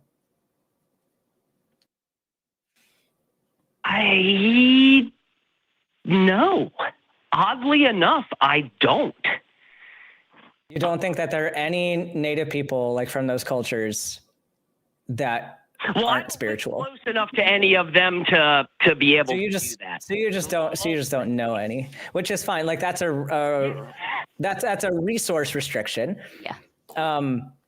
But there are ways that you could do it without being disrespectful, I think.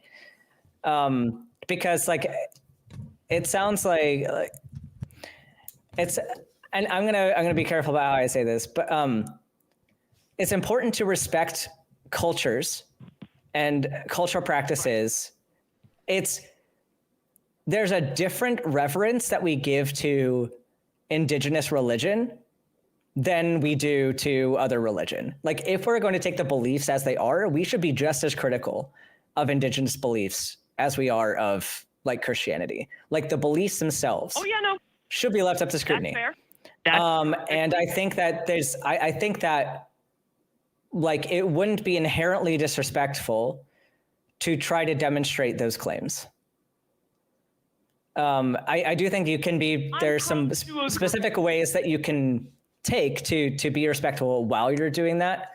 But I think maybe we're like extra cautious with some of these things and are like often more willing to believe something from an indigenous group than another one because of, I don't know.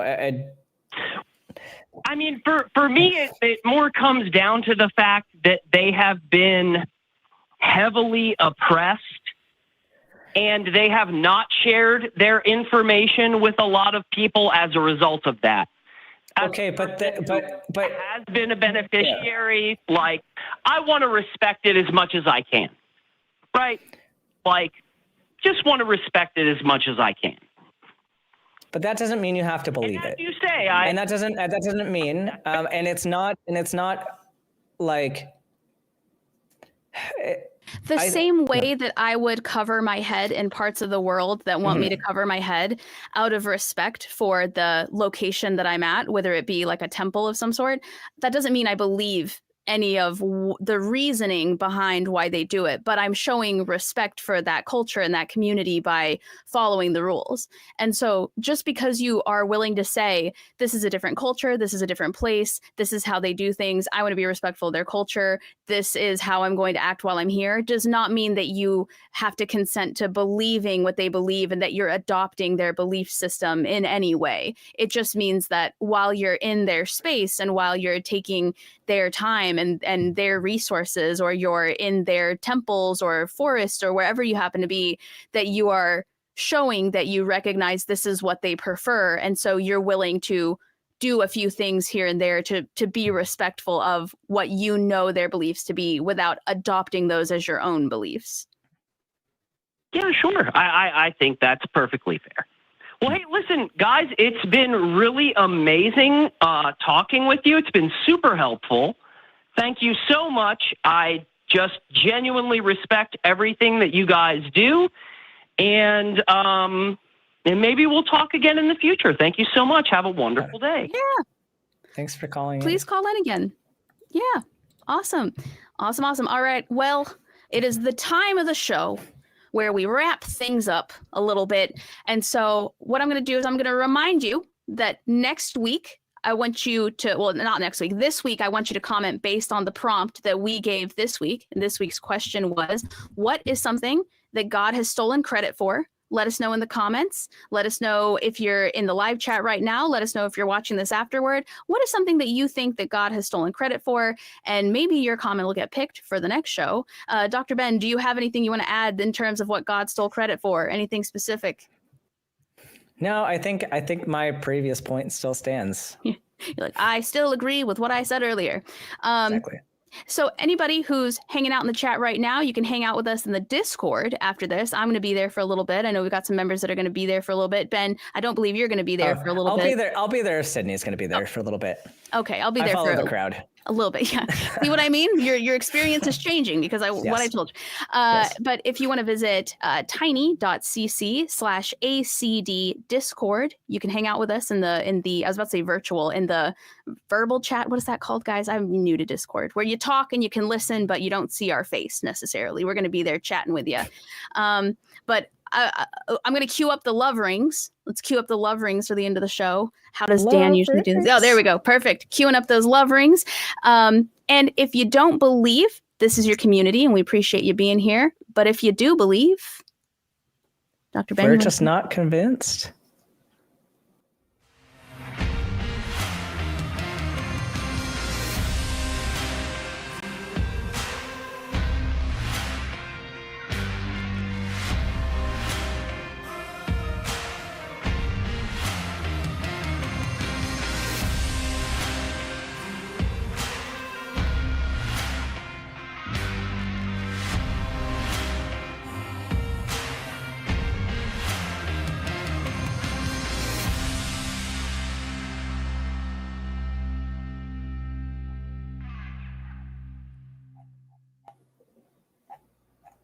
We want the truth, so watch Truth Wanted live Friday at 7 p.m. Central. Visit tiny.cc/YTTW and call into the show at 512-991-9242 or connect to the show online at tiny.cc/calltw.